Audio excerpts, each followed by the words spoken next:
ಎಲ್ಲ non veg ಪ್ರಿಯರಿಗೆ ನಮಸ್ಕಾರಗಳು. ಇವತ್ತು ನಾನೊಂದು ಟೆಂಡರ್ ಚಿಕನ್ ಸೂಪರ್ ಗ್ರೇವಿ ಮಾಡಿದ್ದೀನಿ. ಗ್ರೇವಿ ಜೊತೆ ಸ್ವಲ್ಪ ಚಪಾತಿ ಮಾಡೋಣ ಅಂತ. ಇಲ್ಲಿ ನಾನೊಂದು kg ಟೆಂಡರ್ ಚಿಕನ್ ತಗೊಂಡಿದ್ದೇನೆ.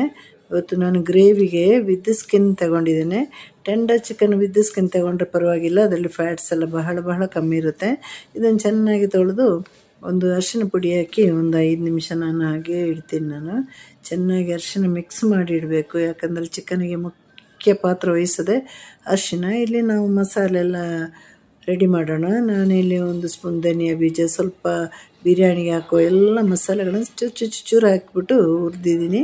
ಇಲ್ಲಿ ನಾನು ಬೆಳ್ಳುಳ್ಳಿ ಶುಂಠಿದು ಪೇಸ್ಟ್ ತಯಾರು ಮಾಡಿದೆ, ಸಿಪ್ಪೆ ಸಮೇತ ನಾನು ಪೇಸ್ಟ್ ಮಾಡಿದ್ದೀನಿ. ಸಿಪ್ಪೆಯಲ್ಲಿ ಒಳ್ಳೆ ಆರೋಗ್ಯಕರ ವಿಟಮಿನ್ಸ್ ಎಲ್ಲ ಇದೆ. ಇಲ್ಲಿ ನಾನು ದೊಡ್ಡ ಈರುಳ್ಳಿ ತಗೊಂಡು, ಒಂದು ಇಡೀ ಈರುಳ್ಳಿ ತಗೊಂಡು ನಾನು ಎಣ್ಣೆ ಬಿಸಿ ಆದಮೇಲೆ ಹಾಕಿದ್ದೇನೆ. ಆಮೇಲೆ ಸಾಂಬಾರು ಈರುಳ್ಳಿ, ಟೊಮೆಟೊ, ಹಸಿಮೆಣಸಿನಕಾಯಿನ ಕೂಡ ಹಾಗೆ ನಾನು ಈ ಎಣ್ಣೆಯಲ್ಲಿ ಫ್ರೈ ಮಾಡ್ತಾಯಿದ್ದೀನಿ.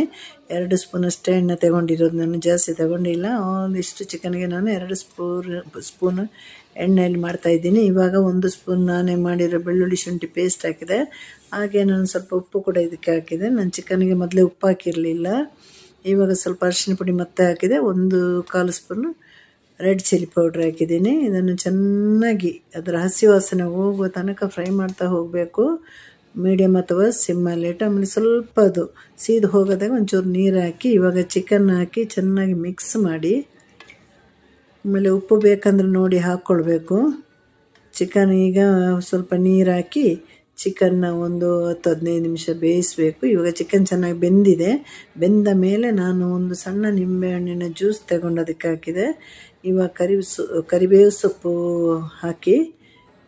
ಸೊಪ್ಪು ಹಾಕಿದ ನಂತರ ಕೊನೆಯಲ್ಲಿ ನಾವು ಮಸಾಲೆ ಇದೆ ಅಲ್ವ, ಪುಡಿ ಮಾಡಿಟ್ಟಿದ್ದು ಗರಂ ಮಸಾಲೆ ಮತ್ತು ಧನಿಯಾ ಬೀಜ ಎಲ್ಲ ಪುಡಿ ಮಾಡಿಟ್ಟಿದ್ದೇವಲ್ವ, ಅದನ್ನು ಕೂಡ ಹಾಕಿ ಮಿಕ್ಸ್ ಮಾಡಿ ಒಂದು ಸೂಪರಾದ ಚಪಾತಿಗೆ ಸರಿಯಾದ ಗ್ರೇವಿನ ಮಾಡಿ, ಹೀಗೆ ಇದೊಂದು 5 ನಿಮಿಷ ಹೀಗೆ ಬೇಯ್ತಾ ಇರಲಿ.